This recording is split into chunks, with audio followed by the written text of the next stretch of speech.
Oi, tudo bem? Aqui é o Juliano Filho mais uma vez para postar outro áudiozinho no nosso canal.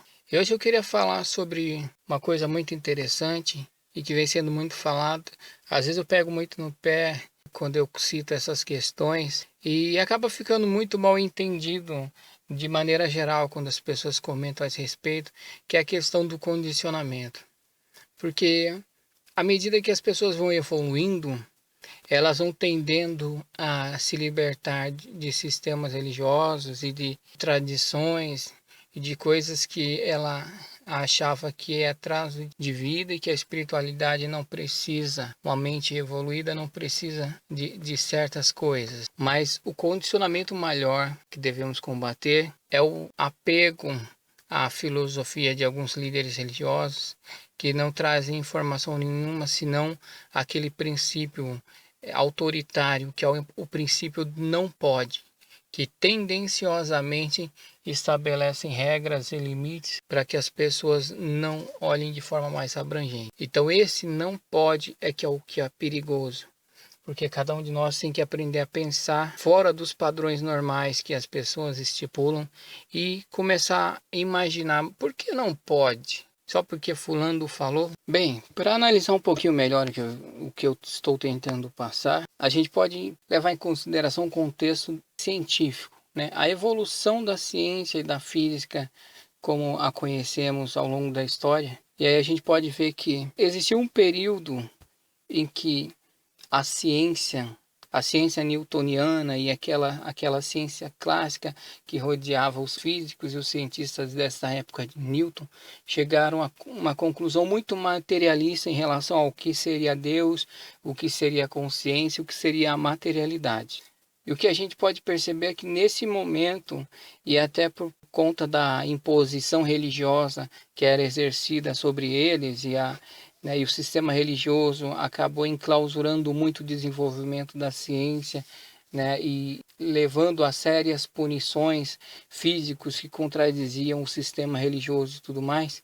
Então isso fortaleceu o conceito de materialidade que os cientistas vinham se norteando, né, e cada vez mais o preconceito religioso da parte deles se tornou mais voraz. E chegou um momento em que, quando a religião começou a querer unir com o sistema científico, aí ela também começou a se tornar meio que materialista também. Porque muitos dogmas, muitos princípios antigos e muitas coisas que eram utilizadas começou a ser posto em descrédito porque as pessoas e mesmo os religiosos começou a olhar com uma visão materialista para muitas questões. E a ciência passou a ter uma visão de que tudo era material. Nesse momento, tudo passa a ser material, né? E a própria vida começou a ser vista de forma pouco válida, né? Algo que passa assim como um vento, e o que existia era só a matéria. E você morreu, acabou. A consciência seria um produto do cérebro. E assim como os seios produzem leite, o cérebro produziria consciência. Você eliminou os seios, você eliminaria o leite, a possibilidade de se ter leite.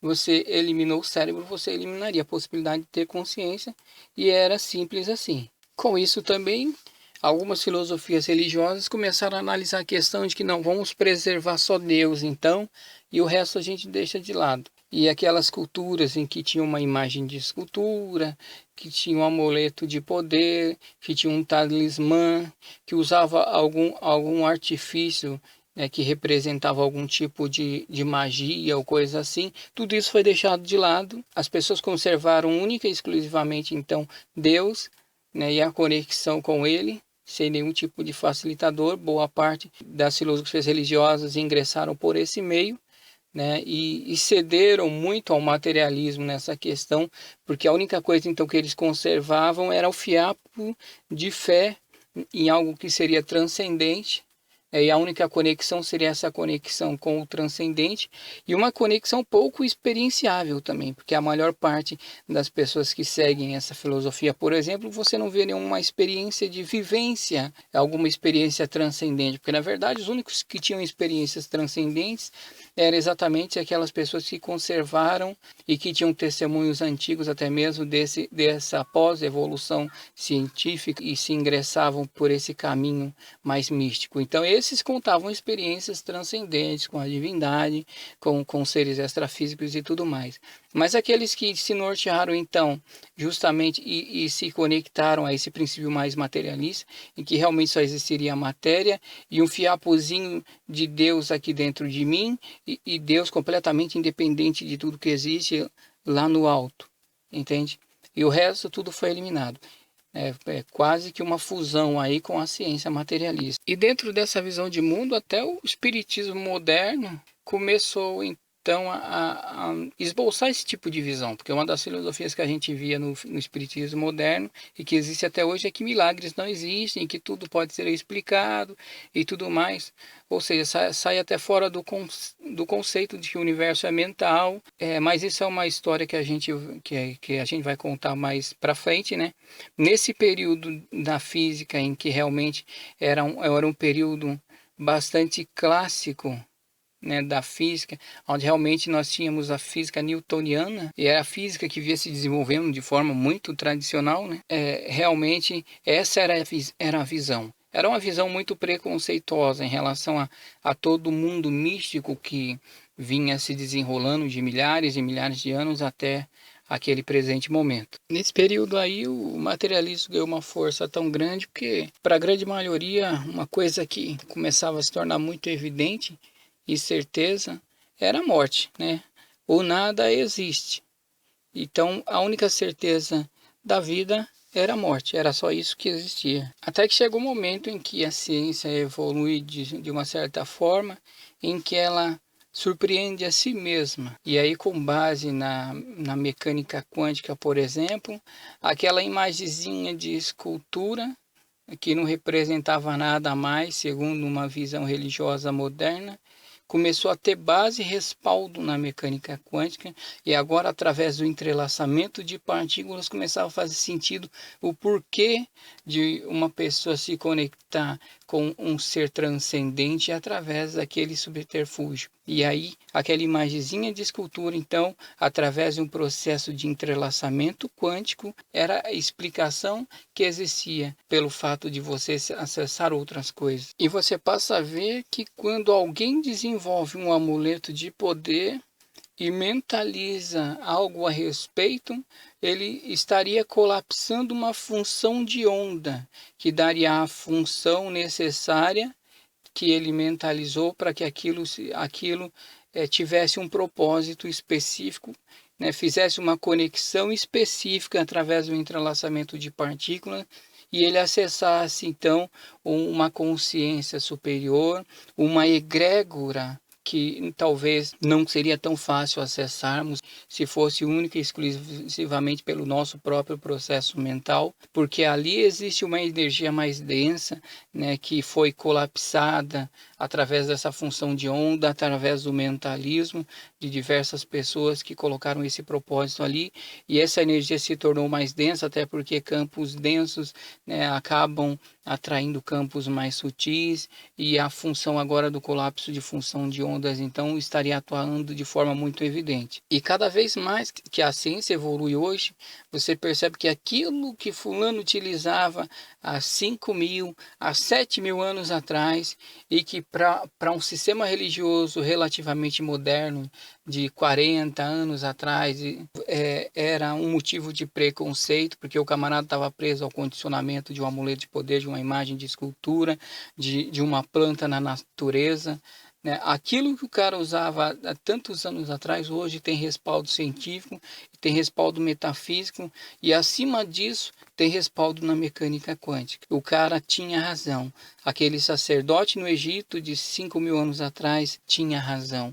Entende? Aqueles sacerdotes na Suméria tinham razão. Então a questão seria: o condicionamento, ele não se detém ao medalhão que o mago possui, O condicionamento, ele não é uma imagem de escultura que o católico tem. O condicionamento não está na vela que um umbandista acende ou na ayahuasca que um índio toma. Porque, na verdade, se desprender do condicionamento é justamente o índio saber que ele é capaz de utilizar sua ayahuasca ou seus rituais com totens e tudo mais, mas ele é capaz também de não se prender a isso e saber o que é a magia que o outro mago de uma cultura usa, entendeu? O que é a magia que um umbandista usa quando acende uma vela.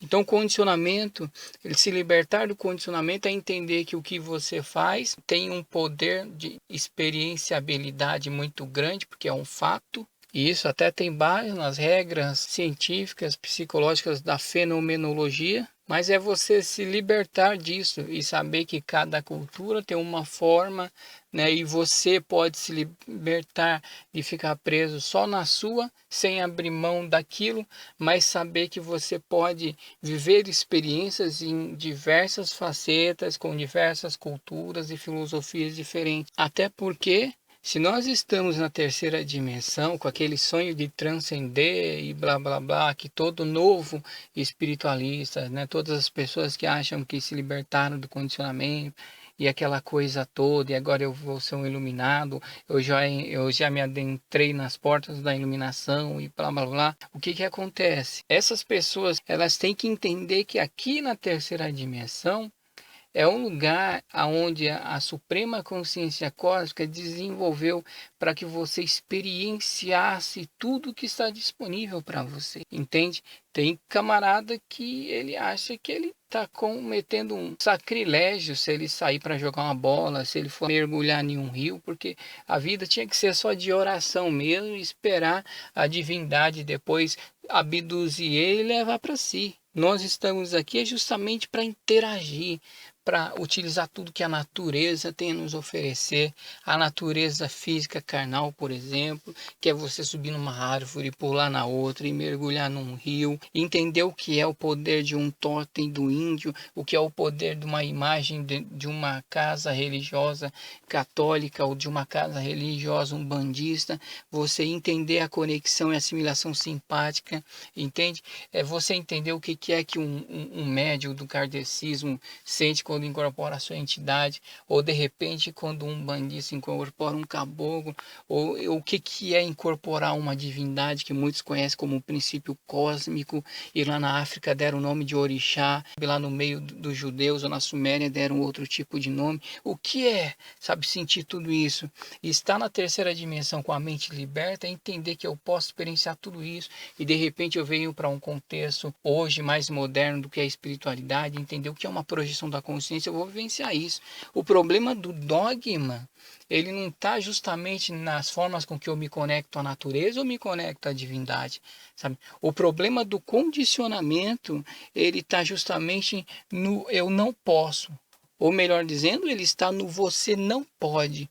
Entende? Nós temos que aprender a questionar isso. Como não pode? Por que eu não posso? Me explica por que eu não posso.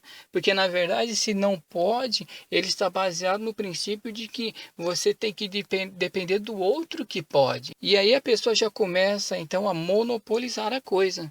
Porque, não, porque agora é o sacerdote que pode. Não, é só ele que se conecta, entende? Ou se alguém querer te falar, não, é só o xamã que pode. Não, é só o mestre tal, assim que pode. Não, entende? O problema do condicionamento é justamente esse, sabe? Muitas pessoas confundem e acham que o problema do condicionamento está ali no amuleto de um mago, está ali no altar de não sei de quem, está na imagem de escultura de não sei de quem, ou está nas contas de proteção do colar de uma determinada religião. Não, o condicionamento não é isso. Na verdade, isso é liberdade. É saber que enquanto nós estamos na terceira dimensão, nós podemos acessar processos magísticos que tem base na mecânica quântica, que tem base no entrelaçamento de partículas, que tem base na conexão não local do universo, que tem base no colapso da função de onda, que tem base nos processos ainda não completamente explicáveis do mentalismo, e entende-se que o universo é mental, e daí então tudo aquilo que a gente achava que teria um limite, porque milagres não acontecem, porque determinadas coisas não acontecem, na verdade, né, nesse nosso plano holográfico de terceira dimensão, é que a gente enxerga um pouquinho mais, ou muito mais ofuscado em relação a toda essa grandiosidade que o cosmos nos propõe, mas tudo isso que são artifícios, vítimas de preconceito, discriminação, e que hoje nós, como espiritualistas modernos, acabamos assimilando e absorvendo essa informação meio preconceituosa e começamos então a olhar de forma errônea o que seria o condicionamento. Mas o condicionamento mesmo é esse, é você se condicionar à opinião de uma pessoa, né, que diz que você não pode. Entende? Aprender a questionar o porquê eu não posso. Então eu vou vivenciar, sabe? Numa igreja evangélica, por exemplo, alguém diria que eu não posso fazer projeção astral, porque isso é coisa do demônio. Isso não existe, era só o santo fulano de tal e o santo ciclano que podia se projetar, que podia ser arrebatado e ter contato com Deus, que o conceito de outras dimensões também não é conhecido, não é entendido por eles. E por aí afora, né? Se libertar do condicionamento é entender que você pode acessar Deus de diversas formas. É você entender que Deus está em tudo e Ele é tudo. Ele não é só uma coisa. Ele é uma pedra, ele é uma árvore, ele é árvore viva, ele é árvore morta. É entender que cada átomo é um pedacinho de vida, porque existe um mundo subatômico ali dentro que dá a programação que ele precisa ter para ele ser o que ele é e formar a matéria que ele vai formar, o tipo de matéria, o tipo de essência no universo. E aquele tronco morto é um tronco com vida ainda, porque ele está repleto de átomos que estão ligados entre si num processo de coesão, e através do eletromagnetismo eles formam um todo e acabam formando um todo com vida. De certa forma, aquele tronco ainda está vivo e através da assimilação simpática você ainda poderia acessar informação nele. Então, se os átomos estão coesos em uma conexão eletromagnética, trocando informação entre eles para continuar sendo o que ele é e não se dissolver no cosmos, de certa forma ele está vivo ainda. Então, sair do condicionamento, na verdade, seria isso. É deixar de lado o exclusivismo. E de repente eu sou um monge budista e eu olho para um índio, por exemplo, e aquele índio está mostrando um totem ali. E o índio está falando que Deus é a vida, Deus é a natureza, Deus é tudo.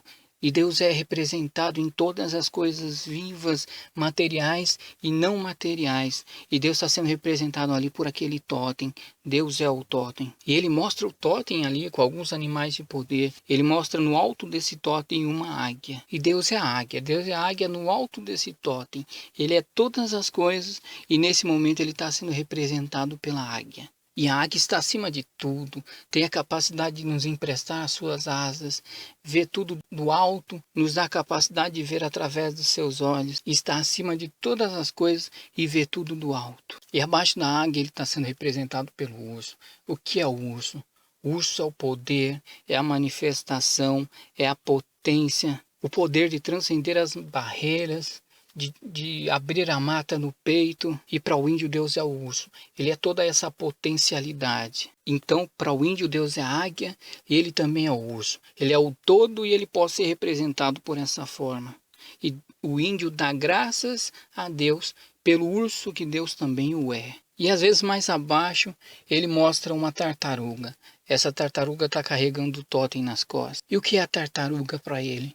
É lenta, tem força, representa o tempo. E olha só o poder de aceitação do índio, de ver Deus em toda a natureza e em todo o universo. Ela representa o tempo, todas as coisas e aquilo que sustenta o plano físico da materialidade. Então Deus veria todas as coisas como a onisciência de si mesmo, sendo representada pela águia.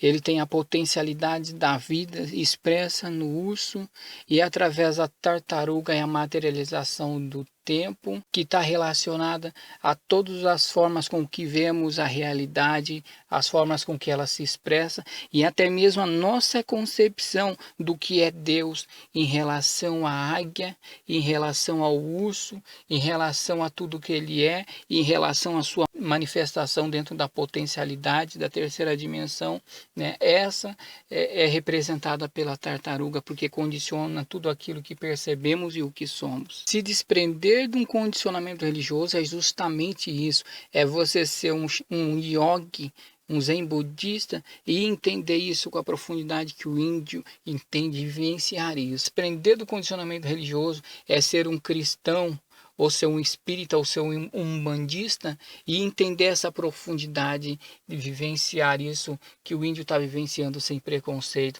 e da mesma forma, sem preconceito, ser alguém envolvido com o xamanismo e entender o que é se conectar ao todo através de qualquer outra filosofia também. Então, se desprender do condicionamento é entender que o índio também tem razão, mesmo eu não sendo indígena, mesmo eu sendo cristão, mesmo eu sendo budista, ou seja lá qual a religião que eu for. É entender que um índio tem razão quando ele vê Deus expresso também na tartaruga, que contida em si mesma, ela é o todo, a própria eternidade. Cria, sustenta e interpreta o tempo para nos levar para a eternidade, para nos fazer ver quem somos também. Se libertar do condicionamento religioso é entender que se trata de se libertar do condicionamento exclusivista, é se libertar do apego por uma única coisa, é entender que Deus está em tudo, e ele pode ser retratado pela Mãe Terra, ele pode ser retratado pela deusa, um aspecto feminino da divindade, ou ele pode ser retratado por um aspecto masculino do todo da divindade. É entender que Deus é tudo. Ele não é simplesmente, ele não é aquele barbudo que está sentado em um trono julgando as coisas, mas ele é todas as coisas. Já dizia algumas culturas que Deus seria um motor imóvel, não precisa se movimentar, porque ele é o todo e ele é todas as coisas. Então, se libertar do condicionamento é justamente isso, é entender que Deus está em todas as coisas, e a partir do momento que eu me livro do meu condicionamento próprio, eu me livro de barreiras e consigo acessar ele de diversas formas. Esse é um dos assuntos que eu queria tratar com vocês. Já está ficando muito extenso. Se alguém quiser fazer uma pergunta, pode me fazer uma pergunta pelo e-mail ou nos próprios comentários. Por enquanto, um abraço para todo mundo e Deus abençoe a todos.